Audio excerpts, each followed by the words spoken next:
SC ST व पिछड़ा वर्ग के नागरिकों द्वारा कटे हुए आरक्षण को बढ़ाने जैसी विभिन्न मांगों को लेकर बिलासपुर से रायपुर पद यात्रा निकाला गया है। 2 फरवरी से 7 फरवरी तक आयोजित इस पद यात्रा में पदयात्रियों द्वारा जनसंपर्क भी किया जा रहा है।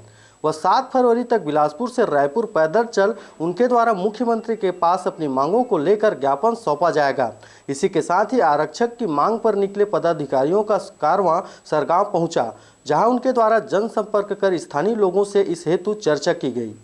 हमारा 2 फरवरी कल से चालू हुआ है 7 फरवरी तक और ये रायपुर CM हाउस में जाके समाप्त होगा। हमारा प्रमुख मांग है जो आरक्षण है, जिसकी जितनी संख्या है उसके आधार पर प्रतिनिधित्व बांट देना चाहिए, ताकि हमेशा के लिए जो आरक्षण का झंझट वो खत्म हो जाए। जिसकी जितनी संख्या है उसके आधार पर बांट देना चाहिए। ST SC OBC का जो 85% है उसको 85% आरक्षण दे देना चाहिए, और जो स्वर्णों को जो 10% आरक्षण दी उसका हम स्वागत करते हैं। जबकि हम ये मांग करते हैं उनको आबादी के अनुसार जो 15% है उनको आरक्षण दे दो, और जो 85% है और 85% उनका आरक्षण दे देना चाहिए।